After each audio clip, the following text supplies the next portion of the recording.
I'll be honest, at the beginning of 2024, I wrote my goals on my whiteboard. They were to get a new car, get more clients, be healthier, and get the FX3. And with just a few months into the year, I've done them all. But I want to take you to the beginning of when I first knew I was going to get the FX3. Sometime around May 2023, I got a shipment in the mail and I was stoked. Not because I love the mailman, but because my ZVE1 had finally got here. Now, let's not get the ZVE1 confused with the ZV1, the ZVF1, or the ZVE10. All these cameras are different in their own regards, and having the sensor of the A7S III and FX3 make the ZVE1 stand alone in the ZV lineup. And having the sensor of the A7S III and FX3 make the ZVE1 stand alone in the ZV lineup as the king. I've compared the ZVE1 to my A7 IV, and for the remainder of the time having these cameras, I shifted to the ZVE1 being my main video camera, and my A7 IV being my photo camera. At the time, I wasn't making long form content as most of my client work is short form and never over 10 minutes per recording clips. So while the overheating was an issue, I didn't need to face my problems just yet. When I bought the ZVE1, I knew that eventually I'd upgrade to the FX3, and this would be a stepping stone to get me more than halfway there in image quality. And to say the ZVE1 is not a professional camera, it just doesn't do it justice. You just have to know the strengths and the weaknesses of this camera.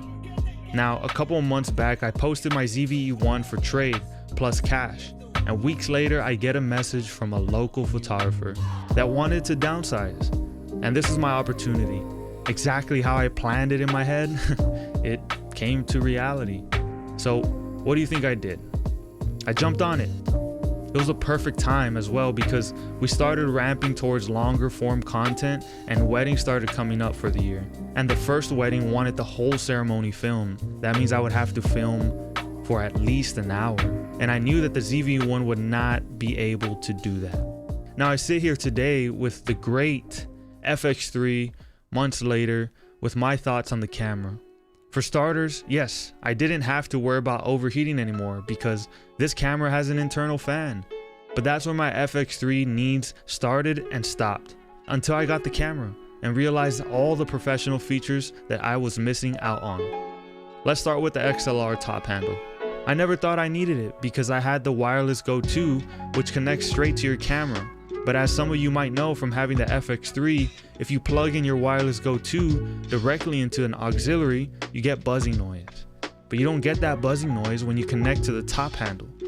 Besides that one annoying feature, the top handle comes with XLR inputs, and while the wireless Go 2 has okay sound when you want to use more professional shotgun mics, you'll now be able to do so with the FX3. Besides the handle, you also have timecode in this camera.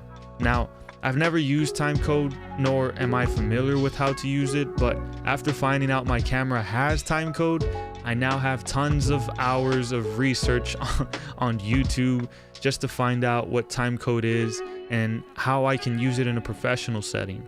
And let me tell you that timecode does help the editing process for syncing up multiple cameras. Now, I'm so used to putting in mics on B cams and C cams, but as soon as I get the equipment needed to run timecode for all cameras, I'll definitely be doing so. Now, something that you're starting to notice is that most of these features can get fixed with just using the wireless Go 2 mics and not having to worry about it. But the other day, those exact transmitters gave out on me mid-event and the audio was unrecoverable, unfortunately. And yes, I do understand that you can record a backup, but I didn't have that set up, which obviously now I do have set up. But it seems that the features that the FX3 bring are just more suited for professional work. It doesn't mean that the wireless Go 2 system is bad or that a ZVE1 can't be used in a professional setting. It just means that the FX3 brings more to the table. I would hope, considering that this costs nearly double the price of a ZVE1. Now, I didn't buy this camera at full price. Remember, I traded it for my ZVE1 with some cash, and frankly, I think I got a pretty good deal. If it wasn't for the long form content that was starting to come up more often, I would probably have stuck with my ZVE1 and have been happy with it. But I can't act like the ZVE1 won't overheat, because it will. It's just blown out of proportion by some people. Some less important things about this camera are the ergonomics. When comparing it to my ZVE1, the ergonomics are so much better, as the ZVE1, frankly, is just small. It has a small handle, and the FX3 just feels meaty. It feels good to hold. Another thing is that the ZVE1 didn't have CF Express Type A cards. It only had regular SD cards, whereas the FX3 can carry dual slot SD cards as well as dual slot FX cards. And that's a big stress off my shoulders. And even though I hadn't had any problems with my SD cards before, I'd rather be safe than sorry with simultaneously recording. The FX3 is wonderful, and I'm glad that I didn't get it as my first camera, because I didn't need it. When I first started, I had a Sony a6400, and then soon upgraded to the a7 III and made my progression upwards, which then eventually led me to the FX3. But I know if I would have gone the FX3 in the beginning, I probably wouldn't have needed it, and I still wouldn't be happy with the FX3, and I probably would have just wanted something better.